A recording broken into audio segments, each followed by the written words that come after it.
Okay, guys, we're kicking off with our second session in the control room on data, and I'd like to introduce your moderator for this session, which is Duncan Southgate.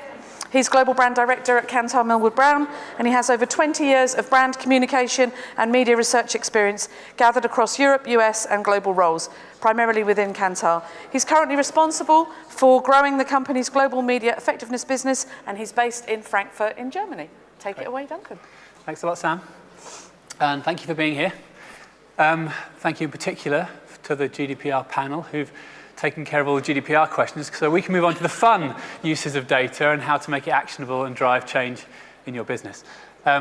I'm not going to introduce the panel, just other than to say that they represent a beautiful, diverse views of how to get the most out of data. We have Ali from Last Minute, we have Marco from Spotify, Will from Carat, B from Danone, and Jason from Cynozure. They're going to introduce themselves as we kick off with the first of our three questions. We're going to first of all look at examples of data in action, so we kind of know what we're talking about. Then we'll try and get into the weeds of like what are the best combinations to use to make data do new stuff. And then we're going to finish up hopefully with a bit of discussion about how to organize around data. So that's the plan. And without further ado, ladies first, if I could ask you, Ali, to explain yourself, your role, and a great example of data in action. Right. So can you hear me? Yes. Right. So Alessandra, I run lastminute.com Group's media business across Europe. And I joined the company 2.5 years ago now. And in the first 6 months of joining the company, we implemented a data management platform to essentially collect the data, the cookies, the information that was coming into our sites in the most optimal way, and actually start offering advertising solutions that were more advanced than what we could do beforehand. So now we're able to essentially cross our data with advertisers and partners that we wouldn't have been able to before. For example, we know that somebody's about to go on holiday to a sunny location. They may be interested in sun cream. And so we're working with a lot of sun cream and flip-flop brands and a lot of non-travel brands as well, thanks to the data. Hi, good afternoon, everyone. I'm Marco, VP of Sales for Europe. I think the first thing I'd say is what we describe as data is streaming intelligence, which is all the information we get back from our listeners, and that data informs our whole product suite. So all the stuff that you listen to every day, so Discover Weekly and Hot Hits and all these different. So that data gets used from that perspective. It also then gets used, obviously, in conjunction with advertisers. So the two areas I love, sorry if anyone was in my prezzo yesterday, so I'll bore you with it again, but two examples that I love are the Snickers, who came and worked with us, and they use the best of our streaming intelligence, so they use the data, and what we did was we found 3 groups of people who like rock, pop, and grime, and we tracked their listening behaviors. And the Snickers campaign, if you know, is like, you're not yourself when you're hungry. That's their catchline. And then every time someone went from their normal listening of grime, and then they went off and suddenly listened to classical music, they would get an ad played to them in the tone of grime, basically saying, you must be listening to your grandmother's account, you need to get back to what you were doing before, you're obviously not yourself today, eat a Snickers, etc. So simple use of data, really effective, and currently up for 7 awards, 7 different award ceremonies. So it's obviously struck home and struck a note. Well, what do you got for us? So, hi, Will Swayne, run Carat globally. The way that we think about data is to be able to understand real people, their behaviors, their motivations, their passions, and their attitudes. And I think a good example of how we've done that for a client is within the Subway business in North America. And so within Subway, what they were looking at is how do we create a segmentation that is right for our business? And so what we did is that we used our data platform to be able to understand people's purchase behaviors. So people who had visited a QSR, people who had bought a sandwich or had bought a burger, to identify that sweet spot. And so within North America, we identified 52.3 million people who were identified as those heavy QSR goers. And so what's the great thing that we do as a media agency is then we're able to fuse that data with other data. So to be able to understand people's viewership habits, and so what their affinity was with TV programs, genres, so that we could customize, then feed that through to the creative agency so they customize the creative for the context in which we were advertising. So, for example, sports programming or family programming. And so there was a contextually relevant ad going into that placement. That was really important because then within digital we had a private addressable marketplace. And so there we can ensure from a digital standpoint we were being more addressable on an individual level, not just on an audience level. So again, that relevance was driving growth. And so what we saw is a company that hadn't been growing within North America suddenly seeing growth for the first time in a couple of years. And really the CMO turned around to us and continue doing what you're doing so I can focus on the other areas of transformation that I need to deliver. And so a nice example there of how we're using data within our organization. Great story, thank you. Yeah, good. So Beatrice, I'm Global Head of Media at Danone, so I look after our digital and offline media investments. And I have a similar example actually to Vil. And we realized that I was working together with Marco just last year. We were launching a new brand in the UK, and we were kind of merging good data sets together to really, first of all, inform the upfront planning. So getting consumer insights from this, and then actually landing on, it happened to be a Spotify partnership, this was not intended up front, but landed on that in the execution, and then once we took it back, it was obviously fusing audiences as insights that we could kind of reuse all the time.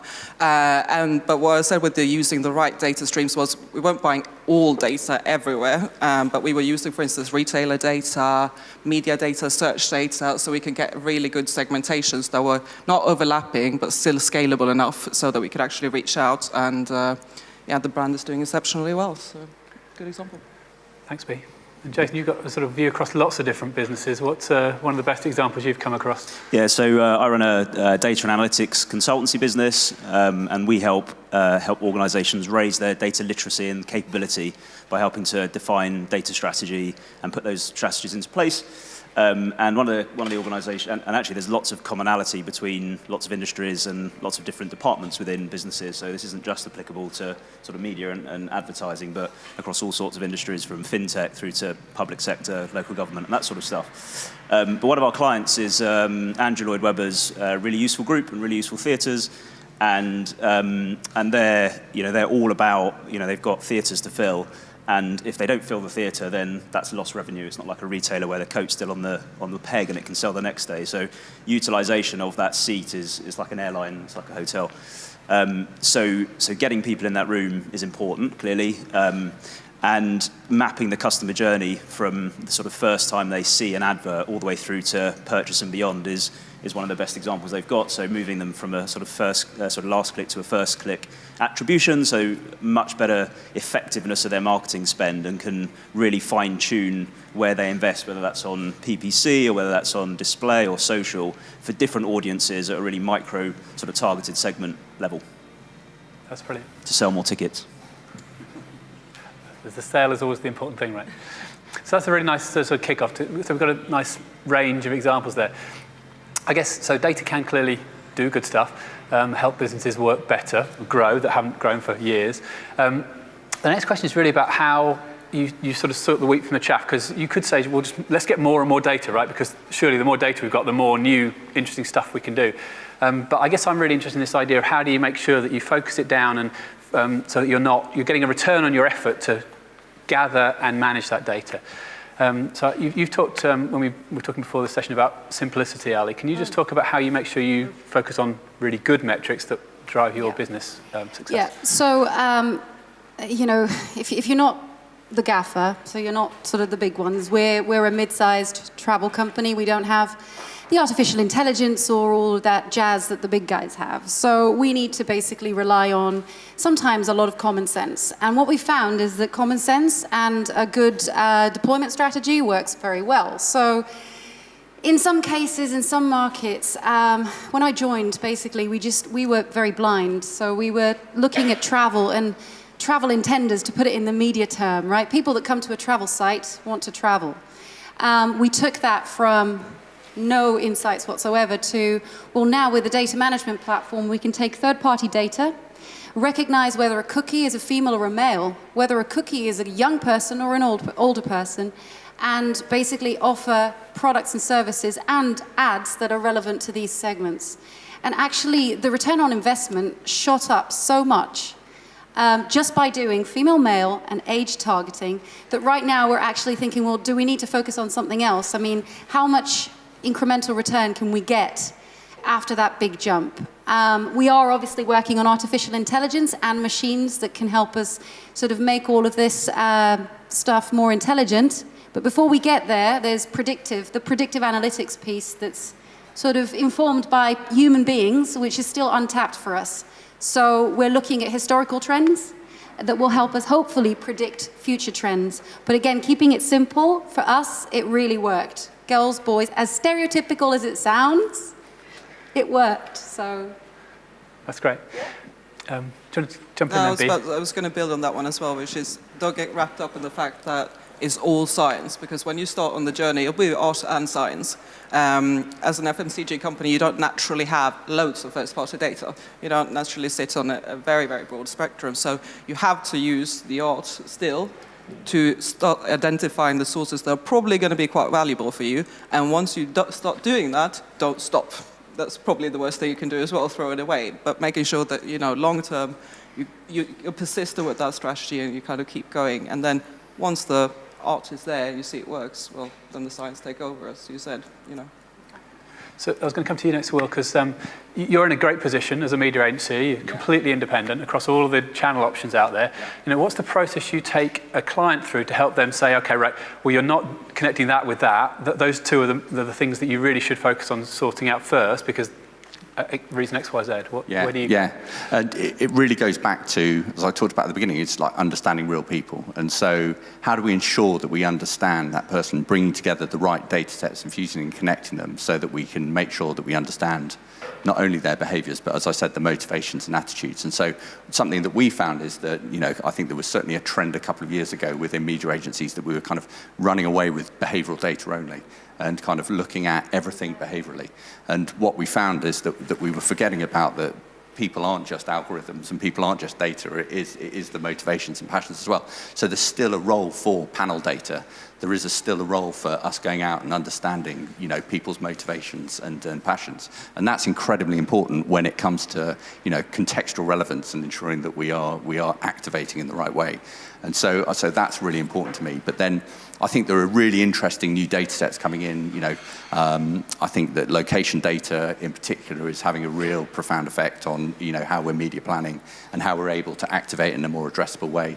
And certainly with Spotify and other partners, there are some really interesting things that we can do with people who are on the go, listening to music. Yeah, I mean, at Spotify, I think we look at it from two sides. So the one side, you mentioned context in there.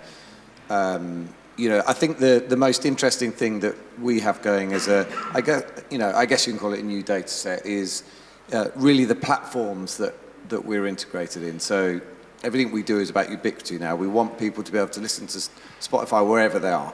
So whether that's in a connected car, TV, connected speakers, PlayStation, Xbox, whatever the platform is, and there'll be many more in the future, we want to be able to allow our advertisers to understand that context, because that's really important to us. So, for years people have been trying to target people at drive time or on the morning commute in the car, right? So they just advertise on radio, they advertise at roughly the right time, and they hope they'll get the people that are in the cars. Whereas now we know they're in a car because we have a signal that says they're listening to Spotify in the car. And so now if you want to send an advert out at that time, that you've got that perfect context. And so from the one side, it's the platform, and then the other side is starting with the advertiser brief. Like if you want to decide what data to use, listen to the brief first. And we did a big piece of work with Smirnoff for their Smirnoff Equalizer campaign, which was to support, Smirnoff were like supporting young female DJs and trying to encourage a greater amount of female DJs. And so they came to us and we did this platform so that you could log your account into it, and we would analyze what your listening behavior is and tell you how much of your listening is either male or female. right? And so that was the first thing. And you'll be surprised, it's very heavily male, so 70-80% male for a lot of people. And then we gave them what we called a graphic equalizer, where they could just slide it along to say, I want 80% female listening or 50%, whatever. And we generated a playlist out of that based on their listening behaviors and the music they liked. And we populated like a couple of hours of music that was 80% female. So I think it's like, you know, you can use the platforms that we have and make sure we're getting that context. But importantly, we should start also just by trying to use it to answer, you know, in support of whatever the client brief is. Yeah. And if you haven't been to the Smirnoff experience and tried that out, I would recommend you do. Embarrassingly, I was 89% male. So I've clearly got a bit of work to do with my singer-songwriters. I'm going to get rid of this stool because it's got this magic ability of syncing while you're sitting on it. So, Jason, I'm going to move on to our final question. All of these brilliant things here that you can do are not very easy to do, and very much depends on where a business is at in their data agility. Again, putting GDPR issues to one side, what are the biggest challenges that you see advertisers struggling with to make this make data actionable, and how are you helping them overcome those? Most people struggle with knowing where to start. Like, there's loads you can do. There's loads of problems you can solve. There's loads of tech you can buy. There's data scientists, chief data officers. Like, where the hell do you start is what most people talk to us about. They know that there's some untapped potential in the data that they've got and data they don't yet have, but they know they need tech, they need people, they need capability, there's culture change. So the biggest thing is, where do I start? And we always advise to just sort of start this top down. It's all about business goals, business strategy, and defining your execution again for data analytics against what you're trying to achieve as a business. And if that then filters down into something around marketing and getting in front of the customer, then great. There's a really nice play for marketing and advertising in that space. I guess the other big challenge is knowing what. There's the agency versus in-house discussion, which we won't go too much in because it's been covered quite a lot in the keynotes, but there is that discussion about how much capability do you have internally, and we work with a lot of customers to help elevate their capability so that there's a bit more of a level playing field between the different partners that they work with, the different agencies that they work with, so that you can have a really grown-up and strategic conversation about advertising spend, and rather than just see the results, you have a really good conversation about the right strategy and where to invest the money. And then the third thing is that, based on that, is then the capability, so the people, and which roles you need. Do you want software engineers? Do you want data analysts? Is it just about getting an Uber data scientist into your team and they can be a rock star? Do you need someone outside of marketing and advertising to be in charge of data, and marketing advertising becomes a consumer of it? So it's about sort of where to start, how to organise yourselves, and the sort of capabilities and people that you need. Any of you want to build on that with your individual journeys through some of that organisational headache? No, I would concur exactly with what you said, to be honest. Yeah, it's very different capabilities that you need once you start the journey, and that goes agency side as well as client side. I come from the old school of media organizations where it was the media manager and you had everything sorted out pretty much with the media manager. It's a much larger team that you need. It's different capabilities that you need. The previous capabilities you still needed, and you need to reshape your processes, ways of working with your agency most likely as well, what you expect them to do. So yeah, I could just kind of concur. But sitting down and mapping that out and start thinking about that up front is obviously also quite critical. So. Yeah, I mean, I'll just say for us, it's just trying to. Everyone wants the data, and they want to drag it out of your systems and put it into their systems and get very excited and carried away with it. But that we, as per the panel before, we put the user has to come first for us, and the listener has to come first. So it's managing that line of trying to work with advertising agency so that we can make use of this data in the way they want, but also being clear that, especially in this day and age, the user and our listener has to come first, because that's all we've got. That app is all we've got. We haven't got some massive tech business on the side or anything else that's going on. So we have to treat those users with a lot of respect. And so that therefore limits, to some extent, some of the ambitions of our clients in terms of how they'd like to work with us. Are there some advertiser ideas you've had to turn away because of that? Many. Yeah. Okay. Many. I thought I'd open it up to the audience at this point. You've had enough of my questions. Any questions you've got about the process that these guys have been through to get to actionable results, or any organisational questions you've got for them?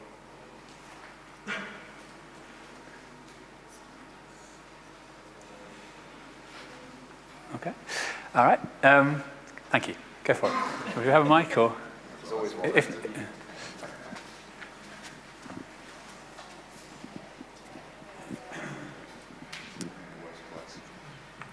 Yeah, I think my question was just around, so we're talking about how data is informing decisions, but then there's the feedback loop, right?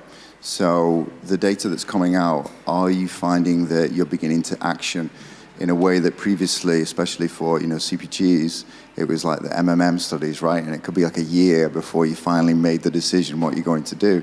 Do we think in this new world around data that we're able to make decisions quicker? So, yes, but it's not simple, and I think that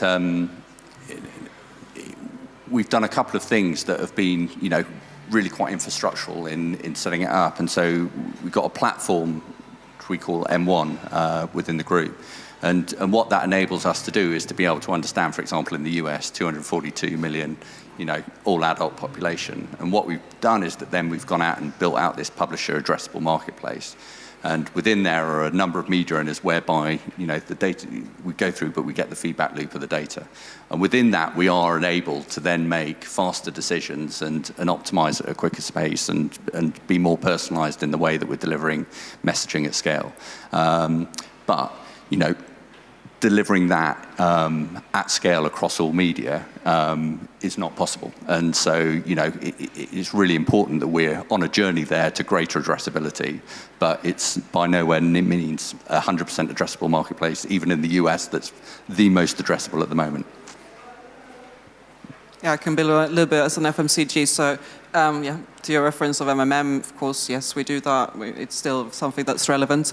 But because you have more measurement methodologies of how to track actually your success, it becomes even more critical, what Ale was saying in the beginning, be very strict on what KPIs and success looks like for you, because you can check a million things all the time. Also be mindful about when it really starts delivering value for you. So, of course, you may want to be tempted to optimize everything every single second, but we may have 10 campaigns running at the same time, and there may be thousands of line items of different variants that you can look at from a campaign point of view. And if you're trying to optimize that every single hour, the analysts that we work with, that we have internally, that we work with externally as well, they would literally not even have enough days in the year to analyze all of those different segments. So to answer your question, to what Will said, it's not easy. It's making sure that the outcome that you're trying to get to, be a bit quite consistent with your measurement. Duncan here could probably speak more to that. And then also, learning as you go along, but definitely the speed of the process is quicker. Just one more point on that is that I think the whole point of using data is to drive action, drive business change. So yes, you have to. Also, in a world of sort of marketing automation, that's about letting the machine make a decision and do something and put it on rails. So you need to be really clear, if you're going to automate, to your point, that it's making the right call with a human probably having some sort of sense over it. But also, I think it's opening up new areas of decision making. So it's been quite traditional. It's been around for a while in, say, CRM and email marketing to, have a campaign management tool and push notifications to phone and to email. But this is moving into the creative process, into the automation of the end to end. So new areas of marketing and brand and positioning and loyalty and personalization are all sort of coming together with digital. So it's all of a sudden there's a bigger breadth of people within the organization that can get value and make decisions with data. I mean, if I'm going to, can we come to your question in a second? I'll just be giving me the opportunity to have an opinion of my own. I'll take it. So coming from a research house, obviously, research is still relevant, I would say, in terms of making sure that your strategic objective is being measured, but you can't measure brand effectiveness to the same speed at which you can measure clicks.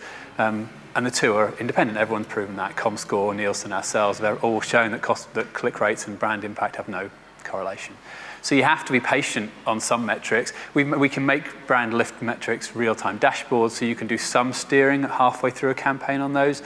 But obsessing over the click rate, which may be relevant for an e-commerce brand but isn't for an FMCG, is you do need to either build in patience into your in-market effectiveness work or go old school. I mean, if you're spending enough money on a big digital campaign these days, pre-testing is not a stupid idea. This idea that just chuck it out there and see if it works was very kind of cool for the last decade maybe, but seems pretty risky when you're spending 10 million on digital. And you can't test the Smirnoff experience as a pre-test, but you can concept test that idea. So I think we're seeing big ideas being tested more that are genuinely cross-platform, and we're also seeing more digital pre-testing than we probably would have done 5 years ago. And Duncan, can I just add something? Sorry, just a quick thought on this. So I think you touched on it just now. So one of the challenges that we have is in our performance advertising, so when we're an advertiser, is essentially being able to match all of the data segments with creatives. So the creative dynamic optimization capabilities out in the market are not particularly, well, we haven't found something that we want. So what we're seeing is that we do all this really sophisticated, advanced targeting. The analysts are really proud and they show me all these graphs and things. And I'm like, so what creatives are you showing? Oh, it's the same banner, or it's the same thing. And I'm like, oh, what is the point in that? So one of the things that we're working on now, aside from joining up our sell-side tools with our buy-side tools, so jargon aside, we've connected basically there's more jargon. Our SSPs are AdX to DBM. We're using the Google stack. We're passing data from our publisher business into our advertiser buying business, taking all of that in-house and looping it back. So the data's coming back, and it's super simplified. So again, the point I made earlier is I don't have a tool to create 1,000 different ads. We're testing it, but not now. So what I can do is create 10 different ads and control group them and do A, B, C, D, F, all of that stuff. Yeah. So testing. So I think, lots of learnings there. And finding the right behavioral signals that do correlate with your ultimate brand goal is the key. Yeah. Exactly. We have a few more minutes, so let's come to your question now. Do you want to use this one? Sure. Thank you. When we talk about data these days, people only think about the digital. Of course, the non-digital media types still exist, and they still have data, and I'm sure you're still on TV. Are there any examples that you're able to share with us in terms of creative use of data when it comes to non-digital or traditional media types, especially when it comes to things like second screening and the ability to see the effects of one media type against the other? Great question. I mean, I can start with actually joining up a couple of those questions. We did, in the CPG category, we worked with a company, Nielsen Catalina, who a US company, but they track in-store sales, basically. And, we combined our data sets with Nielsen Catalina and ran a number of studies. And I think we saw, when we ran the campaigns where we combined audio and video, for instance, that's when we saw, I think it's like 37% increase in in-store sales when we combine the two different areas. Now, obviously, that's a vested interest for us, but I think it's, I think it makes sense because we're able to combine the different environments that people are listening to and watching through the day. But that was, that's probably the best example of where we've seen, some real uplift. The only other sort of non-digital use that we work with, so if you take pretty much any of the examples that we discussed, we provide advertisers with codes that they can put on any of their non-digital advertising. They can put it in their digital advertising as well, but we've seen it used in outdoor, for instance, where people can just scan the Spotify code, and it will take them to whatever the relevant playlist is that they've created for that particular campaign. So we're starting to try and use a bit of online and offline to bring it to life. I have a question here. Talking about collecting data, and after the Cambridge Analytics scandal. I was wondering what's your position when you're an agency, when you are a media agency, and you have to recommend your client to upload or not to upload a bulk data in platforms, and when commercial people are pushing the conversation, but lawyers are not willing to. So what would be your recommendation? The lawyers always win.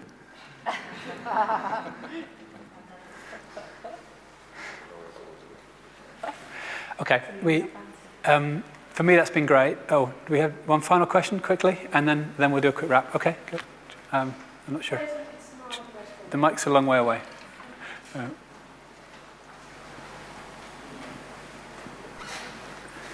Hi.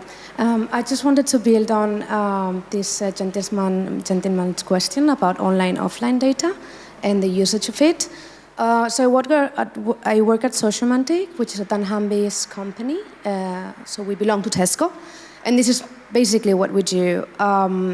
We do a lot of campaigns combining the offline data with the online data. Also in a way Alessandra was talking about, but more based on the intent of the users. So the way we do this is that usually when any brand is promoting their any category or any specific product, we collect all the IDs or the loyalty cards IDs, and we connect this information to the online cookies of Tesco's, which is we have around 20 unique cookies, so we can combine this data, and we launch this sort of activity and action at the same time. We usually take a control group of this segment of users against a segment against the half of it that we are advertising to, and then we compare offline what's the impact of it. And the campaigns that we have run with several brands, they usually give a very, very positive view of around 20–40% increase or uplift between both groups. Okay, thank you for that. All right, to wrap up on the panel, I've got one final question for you guys. You're not getting away just yet. The key to unlocking data actionability is, in one word, and this was, because I gave them all the other questions, this is the spontaneity. Go. Simple. Keep it simple. That's 3 words. Perfect. Good plan. 2's okay. People. Brilliant. To embrace change. Use Cynozure. Very good. Thank you very much, guys. You've been brilliant.